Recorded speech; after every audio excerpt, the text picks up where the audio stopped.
फूलों की वादियाँ बर्फीले रास्ते है जाने तमन्ना सब तेरे वास्ते।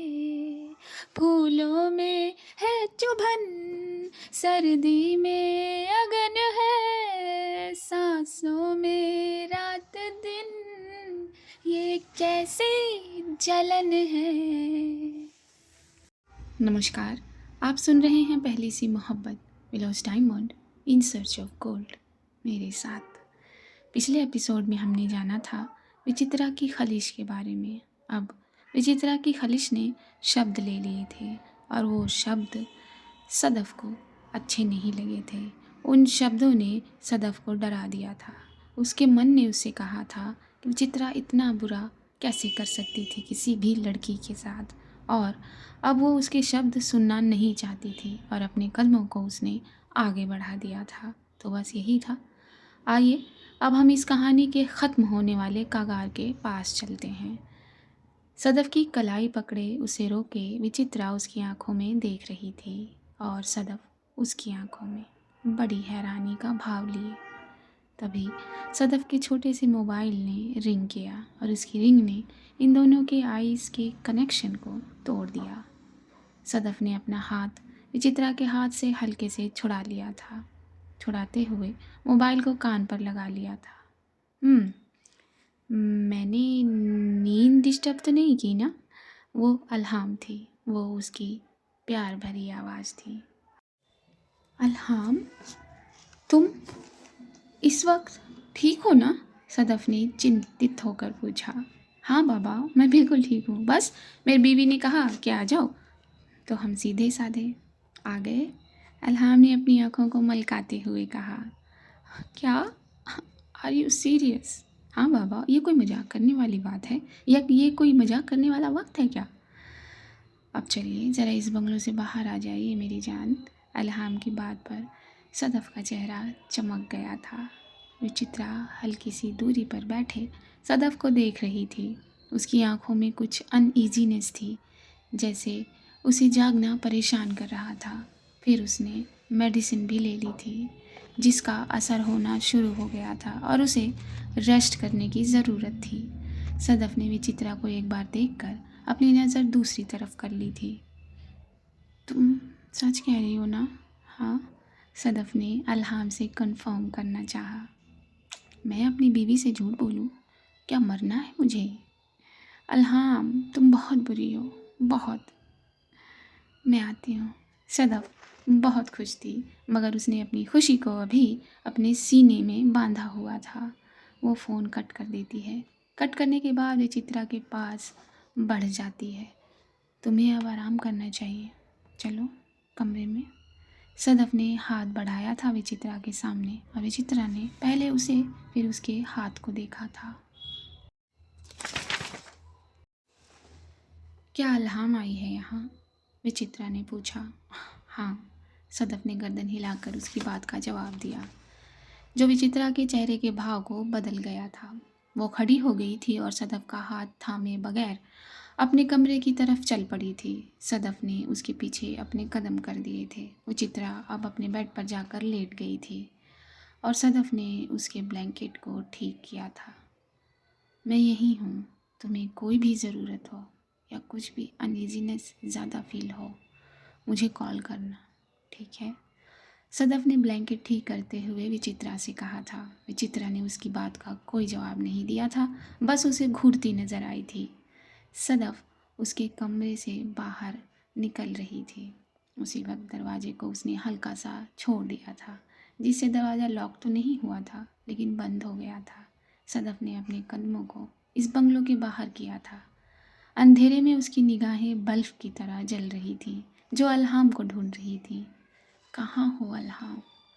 सदफ के होंठ बुदबुदाए थे। चलते चलते और आगे आ गई थी वो। उसके कदम बाहर की तरफ बढ़ने लगे थे। बाहर आकर उसने गर्दन को लेफ्ट साइड पर घुमाया था। Turn right my wife. Sadaf के कानों में अल्हाम के शब्द घुले थे। सदफ घूम गई थी, अपनी वाइट शर्ट पर ब्राउन पैंट पहने हुए अपने हाथ में फूल का गुलदस्ता लिए। वो अल्हाम थी, आँखों में मोहब्बत भरे, सिर्फ़ और सिर्फ सदफ़ को देख रही थी। अल्हाम। सदफ़ दौड़ पड़ी थी उसकी तरफ। इतनी रात को इस तरह आने की क्या ज़रूरत थी? हाँ, सदफ़ ने उसके सामने अपने आप को रोककर चिंता के भाव में शब्द जरा कठोर करते हुए कहा था। ओह सदफ़, तुम नहीं जानती कितना पागल हो गई थी मैं। अल्हाम ने एक कदम लेके बची हुई दूरी को भी ख़त्म कर दिया और अपने दूसरे हाथ से सदफ़ के कर्ली बालों की मुड़ाव को सहलाया था। अगर ना आती तो मैं अल्हाम के बोलते लबों को सदफ़ ने हाथ रखकर बंद कर दिया था। चुप, कुछ भी बोलती हो तो बिल्कुल चुप। तो सीने से लगा लो ना। अल्हाम ने उसके हाथ में ही अपने लब हिला दिए थे। सदफ़ चुपचाप अल्हाम के गले लग गई थी। अपने हाथ को होठों से हटाकर उसकी बैक पर कर दिया था सदफ़ ने। I miss you Sadaf, I miss you so much. मैंने भी तुम्हें बहुत मिस किया। अल्हाम ने आंखें बंद कर ली थी ये कहकर, और ये दोनों एक दूसरे को अपनी बाहों में थामे ऐसे ही कुछ देर तक खड़े रहे थे। अब चलें? अल्हाम ने विचित्रा को सामने करके पूछा और वो गुलदस्ता सदफ़ के हाथों के सुपुर्द कर दिया था। कहाँ? सदफ़ ने पूछा। घर? मतलब? डोंट वरी बाबा, हम पास में ही हैं। अल्हाम ने कहा। मगर उसे किसी चीज़ की ज़रूरत हुई तो? सदफ़ ने कहा। Don't worry. अल्हाम ने सामने पॉइंट किया था ये कहकर। कार के आगे एक मैन खड़ा था। वो यहाँ है। उसे अगर किसी भी चीज़ की ज़रूरत होगी तो वो हमें कॉल करेगा या सबसे पहले वो कदम उठा लेगा जो ज़रूर और सही होगा। और आई एम श्योर तुमने उससे कहा होगा कि कुछ भी ज़रूरत हो तो कॉल कर लेना, राइट? सदफ़ ने मुस्कुराते हुए गर्दन झुका ली थी और अल्हाम की बात को सही साबित कर दिया था। अल्हाम ने उसका हाथ थामा और उसे कैब में बिठाकर खुद बैठी। ड्राइवर ने कार स्टार्ट करी और अल्हाम का हाथ पकड़े हुए सदफ़ ने अपना चेहरा उसके कंधे पर रखकर झुका दिया। तुम ठीक हो ना सदफ़? हाँ, अब मैं बहुत ठीक हूँ। अपनी बात कहते हुए अपनी आंखें बंद कर ली थी सदफ़ ने। सदफ़ को जैसे उसके दिल का सुकून मिल गया था। वो कुछ बोलना नहीं चाहती थी। वो अपने आप को इतना कंफर्टेबल कर चुकी थी अल्हाम के कंधे पर, और अल्हाम उसका सुकून तो पहले से ही न जाने कितने पहले से ही बनी हुई थी सदफ़। कार चलती हुई आगे बढ़ गई थी। एक जगह आकर वो कार अब रुक गई थी। पूरे रास्ते सदफ़ ने अल्हाम के हाथ को जकड़े हुए, अपनी आँखों को बंद किए हुए, अपने चेहरे को सिर्फ़ और सिर्फ़ उसके कंधे पर रखकर उसे महसूस किया था। चलें? अल्हाम के शब्द बहुत मुलायम थे। अल्हाम ने सदफ़ का हाथ थामते हुए ही अपने आप को पहले कार से उतारा और फिर अपनी सदफ़ को उतारा। ये वही पुराना घर था अल्हाम का, जो हमेशा से सदफ़ का भी था। ये दोनों अंदर आ गए थे। सदफ़ ने प्यारी नज़रों से अल्हाम को देखा था और अल्हाम ने सदफ़ को। तुमने कुछ खाया या बस ऐसे ही आ गई यहाँ? हाँ, ये कहकर अपने सीधे हाथ से अल्हाम का गाल सहलाने लगी थी सदफ़। इतनी लंबी फ़्लाइट होती है, मालूम है मुझे। और सदफ़ कुछ आगे कहे उससे पहले ही अल्हाम ने उसके होठों पर अपनी उंगली रखकर उसे रोक दिया था। श्श, बस, मैंने खा लिया था। मैंने खाया, तुमने खाया। बस यही पूछना है। तुमने खाया मेरी जान? अल्हाम ने ये पूछा था और पूछकर सदफ़ को बाहों में उठा लिया था। अल्हाम, सदफ़। और ये दोनों एक दूसरे की आंखों में खो गए थे। अल्हाम ने अपने कदमों को बेडरूम की तरफ बढ़ा दिया था। सदफ़ के पैरों से दरवाजे को खुलवा कर सदफ़ को दरवाजे के पास खड़ा कर दिया था अल्हाम ने, और अपने सीधे हाथ की हथेली से अंदर की तरफ देखने का इशारा किया था। उसके इशारे पर नज़र की थी सदफ ने, और उसकी पलकों ने एक बार अपने पर्दों को गिराकर फिर से अपने आप को पूरा खोल दिया था। बेडरूम फूलों से सजा हुआ था। फर्श पर गुलाब के पत्ते बिखरे हुए थे। विंडोज़ के पर्दे हवा के साथ साथ अंदर की तरफ मुड़ रहे थे। छोटी छोटी रंग बिरंगी लैंप खिड़कियों के डोरे पर जल रही थी। सदफ इन्हें देखते हुए आगे बढ़ गई थी। इस रोशनी में सदफ अपनी साड़ी में एक हीरे की तरह चमक रही थी। उसका वो सांवला रंग, पक्का रंग उसकी मोहब्बत को बता रहा था कि किस तरह मोहब्बत करने वाला वजूद रखती है सदफ। तभी अल्हाम ने अपने दोनों हाथ सदफ के पेट पर रख के उसे बाहों में जकड़ लिया था। अपनी चिन को सदफ के कंधे पर गड़ा दिया था। I love you baby. Alham के शब्दों पर सदफ की आंखें बंद हो गई थी और लब मुस्कुरा दिए थे। दिल तेज से भी तेज हो गया था। मैंने एंडोक्रिनोलॉजिस्ट और गायनी से बात की है अपने बेबी के लिए, और मैंने अपने सारे टेस्ट करवा लिए हैं। सब ठीक है। अल्हाम की बात पर सदफ उसकी बाहों में ही उसके सामने हो गई थी। क्या? ये सब कब किया? सदफ ने पूछा। जब आपसे बहुत दूरी थी तब। वो मैंने कभी नहीं की थी और वो कभी नहीं होगी अल्हाम, सदफ ने फट से कहा। हाँ हाँ, मालूम है मुझे। अब मेरे और तुम्हारे बीच कोई दूरी नहीं आ सकती। वैसे हमारी वहाँ वाली गायनी ने कहा है, उनका एक जानकार है यहाँ जो बहुत बड़ा गायनोलॉजिस्ट है। अगर हम चाहें तो यहाँ भी वो प्रोसीजर स्टार्ट कर सकते हैं और स्पर्म डोनर की टेंशन लेने की ज़रूरत नहीं है। बस तुम्हारे कुछ टेस्ट होंगे और एंडोक्रिनोलॉजिस्ट से कुछ डोज, बस। लेकिन तुम चाहोगी तब, जब तुम चाहोगी, अग्री करोगी, तभी ये सब होगा, वरना नहीं। अल्हाम ने बहुत मुलायम शब्द यूज़ किए थे अपनी सदफ के सामने। मैं प्रॉमिस कर चुकी हूँ अपनी अल्हाम से, और अब मैं वो प्रॉमिस पूरा करना चाहती हूँ। सदफ ने भी उसके मुलायम शब्दों को कॉपी किया। सच? हाँ सच। ओह सदफ। ओह। अल्हाम ने ये कहते ही सदफ के होठों को अपने होठ में थामकर उसे प्यार से चूमना शुरू किया। सदफ ने आँखों को बंद कर लिया। उसी वक्त अल्हाम ने ये बहुत अचानक और तेज़ी में किया। अल्हाम को अपने लबों पर खुला छोड़ दिया था सदफ ने। ये दोनों एक दूसरे को चूमते हुए बेड की तरफ बढ़ गए थे। बेड पर भी कुछ फूल पहले से ही रोमांच कर रहे थे। अल्हाम ने सदफ की साड़ी को उसके कंधे से उतार दिया था और दूर हटके सदफ के बदन को देखा था। उस पल्लू को हाथ में लिए अल्हाम और दूर हो गई थी।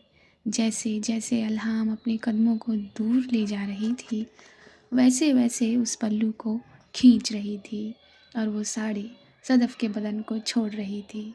सदफ हर एक स्टेप पर घूम जा रही थी, अपनी पलकों को झुकाए ताकि वो साड़ी आराम से उससे दूर हो सके। उफ, कितनी लंबी साड़ी पहनी थी आज सदफ ने।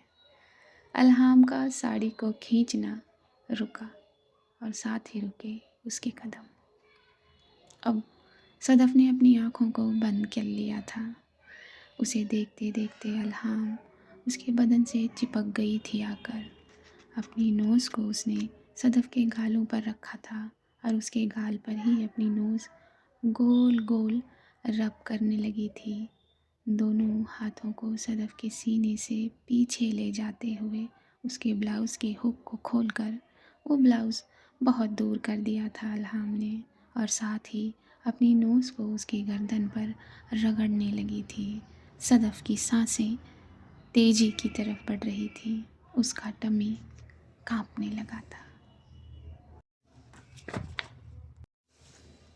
अल्हाम के नोज़ का सफ़र रुका नहीं। वो सदफ़ के सीने पर पहुंचा और वहाँ उसकी नोज़ ने घी का काम किया, उस घी का जो आग को दहलाने में कारगर साबित होती है। और आग आग तो अल्हाम पहले ही लगा चुकी थी। सदफ़ ने अपने दोनों हाथों में अल्हाम का सर कस कर पकड़ लिया। अल्हाम ने अपनी नोज़ को कांपते टमी पर रख दिया और गोल गोल घुमाने लगी। और इसी के साथ अल्हाम ने अपनी शर्ट के बटन को हल्के से खोलते हुए उसे भी अपने आप से दूर कर दिया और अपने दोनों हाथों को सदफ़ की बैक पर रख के उसे नीचे की तरफ सरका दिया। अल्हाम, सदफ़ ने आह भरते हुए उसके सर को कसकर ऊपर की तरफ खींचा, अपने चेहरे के सामने करके उसे देखा। आई लव यू अल्हाम, सदफ़ ने कहा। उसके कहते ही अल्हाम ने उसके लबों को वापस अपने लबों में भर के उसे पागलों की तरह चूमना शुरू किया और उसे चूमते हुए उसे बेड पर लिटा दिया था बहुत सावधानी से, और खुद वो उसके ऊपर हो गई थी। सदफ़ का बदन सिर्फ 2 कपड़ों के बंधन में था। उसे चूमते हुए ही अल्हाम ने अपनी पैंट को भी अपने आप से अलग कर दिया। सदफ़ के सीने ने जल्दी जल्दी चलना शुरू किया था, उसे सांस नहीं आ रही थी। अल्हाम ने जब ये भांपा तो उसने धीरे से सदफ़ के लबों को अपने लबों से छोड़ दिया ताकि वो सांस की भरपाई कर सके, मगर अल्हाम ने दूसरा रुख अपना लिया। उसने अब अपने लब सदफ़ के सीने पर रख दिए और उन दोनों को एक के बाद एक अपने लबों से बहुत प्यार किया, बहुत। उस दौरान सदफ़ की गर्दन बेचैनी में घूम रही थी, कभी क्लॉकवाइज तो कभी एंटी क्लॉकवाइज। अल्हाम का चेहरा अब सदफ़ के सीने से सरक कर उसके पेट पर गया। वहाँ उसने अपनी टंग का इस्तेमाल किया। उस गोल गड्ढे में अपनी टंग से उसने तबाही मचा दी। सदफ़ ने बेड शीट को कसकर पकड़ लिया था। उसकी हथेलियों में कुछ फूलों की पंखुड़ियाँ आ गई थीं जो बिल्कुल कुचली जा चुकी थी क्योंकि सदफ़ की मुट्ठी कसती चली जा रही थी। आर यू ओके बच्चा, अल्हाम ने हल्के से पूछा था। हाँ, एक आह भर के सदफ़ ने उसकी बात का जवाब दिया। अब अल्हाम ने अपने चेहरे को और नीचे की तरफ बढ़ा दिया। सदफ़ के तूफ़ानों को शॉक पॉइंट दे दिए थे अल्हाम ने। तूफ़ानों की वेव को थामने के लिए सदफ़ ने एक बड़ी और तेज़ आह भर ली थी, मगर उससे कुछ सही साबित होता नज़र नहीं आ रहा था। और उससे ज़्यादा आहें ना निकलें इसलिए सदफ़ ने अपने दोनों लबों को एक दूसरे से चिपकाकर बंद कर लिए थे और उसका चेहरा अब वर्टिकल लाइन पर अप डाउन होने लगा था। अल्हाम ने अपने चेहरे से अप डाउन करना शुरू किया था एक जगह पर, और उसका असर, उसका रिएक्शन सदफ़ के चेहरे पर हुआ था। थोड़ी देर ये अप डाउन का खेल खेल लेने के बाद अल्हाम ने अपने आप को सदफ़ के ऊपर किया था और सदफ़ के वो लब जो आहें रोके हुए थे उसी पर अल्हाम ने अपने लब रख दिए थे, जिससे सदफ़ ने अल्हाम के होठों में ही आहें ले ली थी। अल्हाम ने अपनी कमर को सदफ़ की कमर पर रख कर एक अच्छी खासी ग्रिप ले ली थी और उसे हल्के से एक पुश किया था। जब उसने देखा सदफ़ इज़ कंफर्टेबल तो उसने अपनी पुश करने की स्पीड को बढ़ा दिया था। सदफ़ के अनुसार दोनों की सांसें तेज और छोटी हो गई थी। सदफ़ ने अपने हाथों को अल्हाम की बैक पर धसासा दिया था और इनकी स्पीड बढ़ती गई थी और इसी स्पीड के साथ इन दोनों ने एक दूसरे को बहुत प्यार किया, बेइंतहा प्यार किया। तेज़ी पर पहुंचकर अल्हाम ने सदफ़ का माथा चूम लिया था और उसकी स्पीड अब कम होने लगी थी। अपना सर उसने सदफ़ के चेहरे के पास झुका रखा था। आई लव यू अल्हाम, ये सदफ़ का साइन था कंप्लीट हो जाने का। अल्हाम ने अपने आप को ऊपर से हटाकर दाहिनी साइड लिटा दिया। दोनों ने जल्दी जल्दी सांसें लेना शुरू किया। अल्हाम ने एक हाथ सदफ़ की गर्दन में लगाकर उसे अपनी तरफ खींच लिया। सदफ़ करवट पर पलटी। उसका दाहिना हाथ अल्हाम के लेफ्ट पर पड़ा, चेस्ट पर, और सदफ ने उसे अपनी हथेली में भर लिया जैसे उसने कोई आम पकड़ा हो और उसे पकड़े। उसने अपनी आँखों को अल्हाम से बिल्कुल चिपका दिया, अपनी आँखें बंद कर ली। अल्हाम ने फिर से उसका माथा चूमा और उसने भी अपनी आँखें बंद कर ली। दोनों एक सुकून की नींद में खो गए। तो आज का एपिसोड पूरा हुआ। अपनी राय देना ना भूलिएगा। चैनल पर नए हैं, मेरी आवाज़ पहली बार सुन रहे हैं तो सब्सक्राइब कर लीजिए, लाइक कर दीजिए, शेयर कर दीजिए। मैंने सोचा था आप लोग मेरी फैमिली पहले से हैं तो 1K का माइलस्टोन कवर करने में ज़्यादा वक्त नहीं लगेगा, लेकिन लग गया बिकॉज़ आप लोग सुनते ही नहीं। और इससे ज़्यादा मैं क्या ही कहूँ, कैसे कहूँ। चलिए आपके ऊपर छोड़ देते हैं। एनीवेज, सोचते रहिए, सीखते रहिए। हाँ, ये भी सीखते रहिए जो आज सदफ और अल्हाम ने सिखाया, और करते रहिए। हाँ, मिलेंगे जल्दी। तब तक के लिए see you at the other side. नमस्कार।